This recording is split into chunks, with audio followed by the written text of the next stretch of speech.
Hello everyone, this is Gorax. In today's video I will show you a Vortex team that can get to 60 million damage and it does not require any immortality.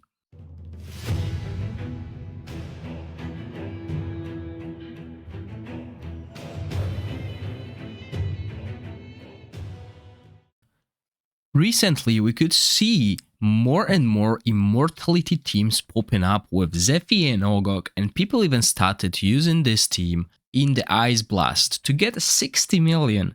Well, I'm gonna tell you that I got up to 60 million damage without running the immortality team, and that is from the global server as well, so no RDF available. Now, the team that I used is my typical Vortex team, but with the buff we got now, we could boost our damage by approximately 5 million, and I'll tell you why. Looking at the buffs here, we can see that allies' attack speed is increased by 50% and basic attack damage is increased by 25%. Now, while our Ice Blast team will not really benefit from it, as attack speed increases the attack interval between the basic attacks, and we are replacing basic attacks with battle skills, and basic attack damage is increased by 25%. So as you can see, we're probably not gaining much from it. Obviously, if we run out of the shards, this can happen, but probability of running out of the shards with Sheena is really low. But look at this. Each time an ally gains a buff, they gain 1 stack of healing over time. Now, Ice Blast team has multiple buffs available to them through different methods. So let me just quickly load the equipment here.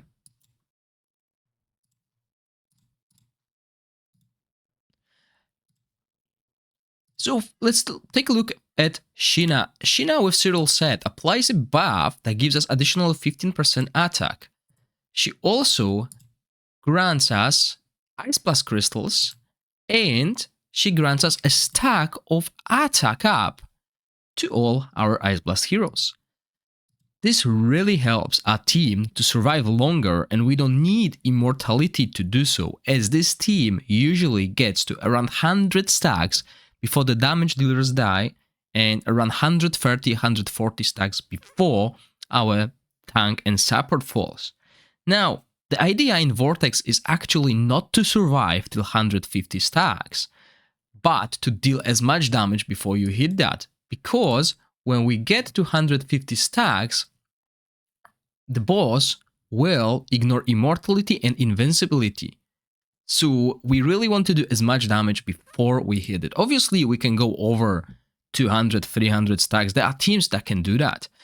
However, keep in mind that this means we are sacrificing damage, and most of the time when you look at the Ice Blast team, you can get to 60 million without any shenanigans like that. And my team is nowhere close to these top tier Ice Blast teams that can do tremendous damage, as I don't have Beldel. So let's look at the team that I'm using and the equipment they're using and their stats as well.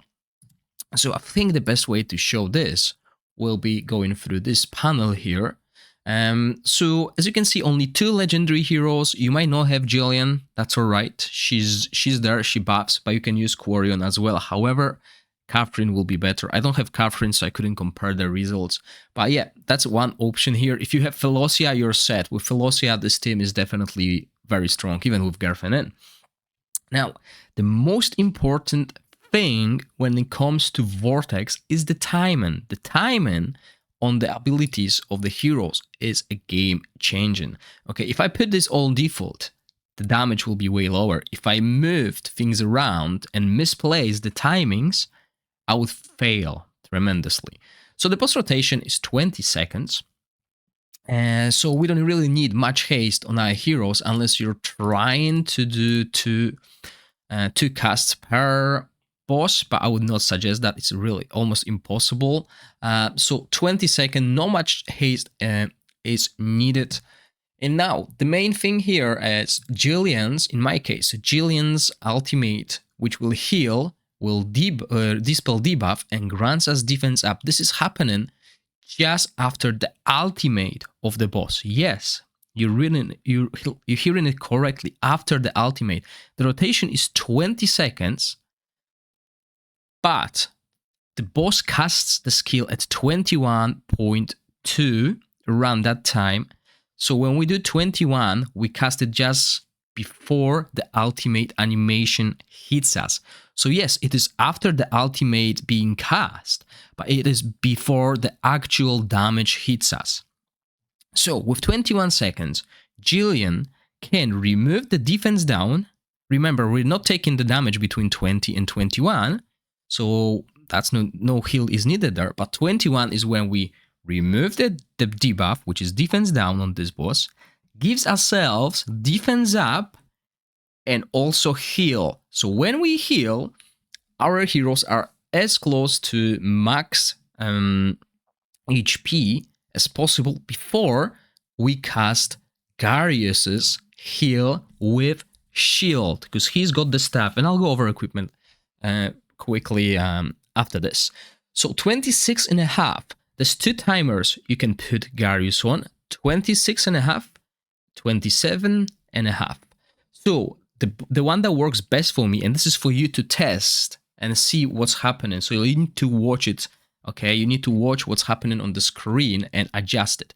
So 26.5 is just before the boss's first skill hits. The first skill has 2 strikes. So this is before the first strike hits. This helps me to top up my squishy damage dealers and put a shield on them so they absorb the first skill. Darius will absorb the second skill and will also absorb the damage from the third skill. So as you can see, we can absorb 3 skills with just 1 cast of Darius at the perfect time. Now, another way to do it is with 27.5, which means you will take the first strike of the first skill, but then you'll heal and get a shield going for the next. That means you can absorb more damage, because when usually at the higher stacks, when we get to this third skill, we will take damage. We'll take the beating, which you'll see in the video. And the one that works best for me is 26.5, because sometimes my heroes used to die on the first strike, and that is really bad. So I wanted to avoid that. And when I put 26.5, I was able to go over that. And our damage rotation when it comes to the skills here is really not that important. I know people actually even run it on auto, but what I've done here is I've put my Sheena at 11.5, which is the lowest casting on here, initial recharge time. We base that off here, and Sheena is the one with the Witch's Remain or Crown if you don't have Witch's Remain, okay? So you want her to cast first. Then we follow with Bleden's Ultimate, which grants 20% attack up to the ally with the highest attack, which in our case is Gerfen. So we want to delay Gerfen ultimate before this hits and she gains that buff. Again, buff means we're getting this recovery over time at this week. And crystals as well. So Gerfen has constantly max crystals, and then we do Gerfen's ultimate. Despite it being at initial recharge time 10 seconds, we want to cast it at least at the beginning of the fight at the same time to get this extra benefit, extra 20% attack plus which is remain. So this will be a huge burst early on. And then we follow the rotation with the highest cast time of the complete recharge time, which in my case is 19.5. Remember, these timings might differ at your account depending on the haste your heroes have. Okay, so don't just copy these numbers recklessly. Look at the recharge times here, which I'm talking about. So complete recharge time is 19.5 and 18.9. So we want it at 19.5. And when it comes to Gerfen, we're going with default. Why? Because the difference is huge. That is 3.5 seconds difference. So in the duration of a 6-minute fight, we'll be losing couple ultimates, so it's not worth it. Okay, so we go with this. And again, everyone else, all our supports have to be on 20 seconds, so they always cast at the right time. So yeah, if you don't have Jillian scrolled, you'll need to put a little bit of haste, but it still works. The healing will be lower, but that's what I've done in Season 1. Okay, so that's the timings. Now the boss requires 280 accuracy, and with the Ice Blast team, we only need to put it on one hero, which will be Sheena. She is our debuffer, and as you can see, a bit heal with huge crit damage as well. I could go full attack, that is okay as well. But yeah, she's not doing too much damage. But the most important thing is having serial set on her, which grants us extra HP, which helps her survive longer, and also gives us 15% attack for 10 seconds when she debuffs, and she debuffs through her ultimate. Oh no, there's no debuff here. But wait, when she casts an ultimate, she applies Witch's Remain, which counts as a debuff for serial set. So not only we're granting everyone 15% attack, but we're also reducing the defense of the boss, which means we are doing more damage. And when it comes to the runes, I went with crit damage. You could go with attack, as I said. You can build her with attack as well, and obviously accuracy rune. Okay, accuracy and artifact will get you quite high. It's a 192 accuracy already, so you just need a little bit accuracy on a few pieces of equipment, and that's you with Sheena. Very easy to build. I mean, if you have crown on her, expect like 10% damage less overall, and also, your accuracy will be lower, so you'll need to add more accuracy on the pieces. And as you can see, I have 243 accuracy, which goes to 293 with affinity bonus. And now, the next, I think, most important hero to make this work is Garius. So when it comes to the Garius, to make this team work, I mean, you could probably get to like 40 million even without this, but 60 million or over will require Gatekeeper staff, which is Garius staff, how we call it. And there are two legendary artifacts that are required here, and it's Witch's Remain and Garius's staff. These two artifacts are must have when it comes to legendaries to get 60 million. If you don't have Garius staff, then you can expect around 40 million, maybe less. If you don't have Witch's Remain, then you're probably expecting even less damage. But if you have at least one of them, this damage is possible. Well, 40 million will be possible with this team. But yeah, shields are amazing at Vortex, way better than heals, because you want to mix and match, and this is what Garius provides us with. He heals and shields, which is amazing. Obviously, later on we'll have access to Arderf, so this will change a little bit, but I'll cover that team as well once I do an extensive test similar to the bosses I've done on the Vortex. That's next on the plan, on the chopping block. Okay, so Garius with Ancestral Protection set, we want him to take 15% of the damage down to our damage dealers, and this also grants him an extra damage reduction on top of it. We're aiming for huge defense. This is the main stats we'll be looking for. So defense on the chest, defense on the gloves. Try to get HP percentage instead of HP, and try to get a base defense where you can. As you can see, when I have a weapon that has attack, I go for like huge defense percentage here. That's the most important stat here. He will survive the battle. It's no problem for him, even with low HP, but get this defense. He's the last man dying anyway. So 4,200 defense, huge haste here through that, but as I said, on this boss we don't really care about haste as long as we can do the skill every 20 seconds. And his heal, these details, if you press on it, it will tell you what it scales with, and it's 600 defense. This is why Garius is doing such an amazing heals, and we are also using defensive aura, so 24% defense increased in all battles. So that's Garius for you.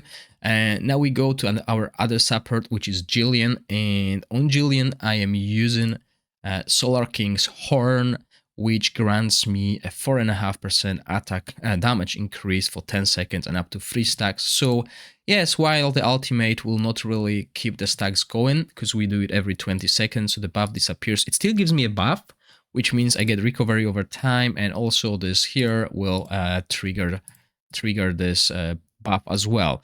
Now, if you don't have this, that's not end of the world. There are a few other artifacts that you might consider going over.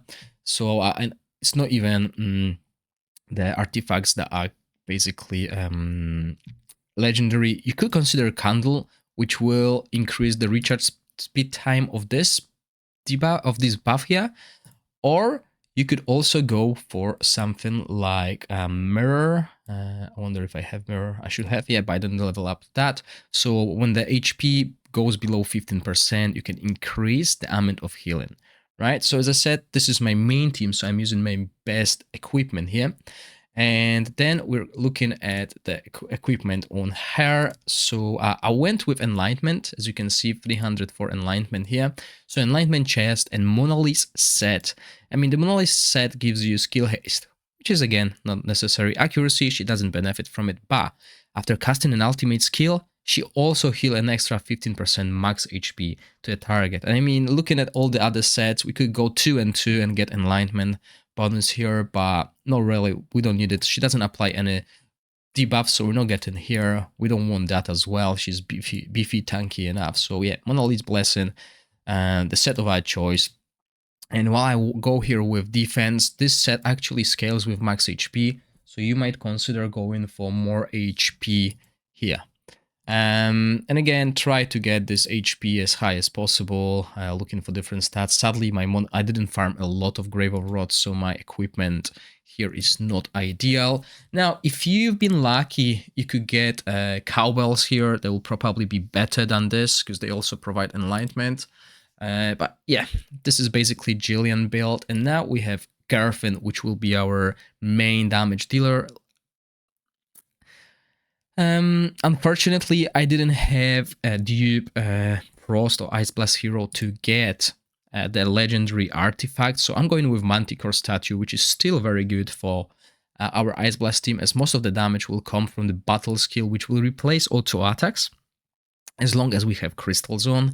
And Sheena is the one that provides us with that. We're running Inventor's Light Armor, which is Inventor's Inspiration set that grants us an 8% damage bonus for 15 seconds and stacks 4 times. We can constantly keep these stacks up and going. I mean, yeah, we're casting these battle skills all the time. So we go for attack, percentage, crit rate here. We are only aiming for 80% crit rate, because she's got 20% crit rate bonus from her battle skill, and we're keeping that on constantly. And we look for crit damage and a little bit of crit rate if you're still below 80% on our weapons. We want that to be as high as possible. 204 is what I'm running. Runes, crit damage, and attack, basically as much offense as possible. As I mean, we don't care about immortality. We can do 60 million before we hit this 150 stacks. So not only it's helping us, because we don't need to play this fight for more than 10 minutes, we can just finish it earlier with the same damage. And then Bleeding as a support. Now, as you can see, I'm using Dawn's Pipe Organ, which really do nothing for me. I mean, nothing because it only increases the attack of Sheena, who is not doing damage. However, since I don't have Essence of Creation to level up another artifact that will be good, and I'll give you a few examples. So, Bleeding has to go for around 80% crit rate as well. As you can see, I'm a little bit below. So if you are in the similar situation, you can go for the box. We'll get the shield. Okay, we will get this shield from Garius. And if you're lucky enough, you have Philosia, you'll have those shields constantly. So he will have a constant 20% damage increase with huge crit rate, which makes it easy because we can replace the gloves, that crit damage in my case. So that's what you should be aiming for. If you are running crit rate gloves, you can replace them with crit damage. So yeah, I'm losing 11% crit rate here, but I'm gaining more crit damage. So yeah, this can be replaced. I mean, I'm only using it for this extra 15% attack here. If you don't have that, you can even go for this. Ultimate skill will do 20%. His ultimate skill actually does quite a lot of damage. So you can use that. If not, and if you've been lucky enough and have an Ice Blast legendary artifact, you can put Manticore on him as well. It will work. And if you don't really have any of those artifacts, you could also go for Silverstar Horseshoes. I mean, yes, we will gain this extra attack speed, which is not needed, but the crit damage from this artifact is quite huge. So yeah, that's your Bleeding. We run an Inventor set again. We can constantly have this buff running, and we're looking for crit damage stats as well, because he has to be built with crit rate, but at around 80%, because his skills have a 20% additional chance of triggering critical hit. So that's why it's important, and it's for both of them. And this covers the team. Basically, as I said, the timing is of the essence, and that's why we always run with this timing. Aura-wise, we can choose between HP and defense, but since we want Garius to heal more, this is what we do. And let's play out this fight.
hope you enjoyed the video. If you do, please click the like button and consider subscribing to my channel.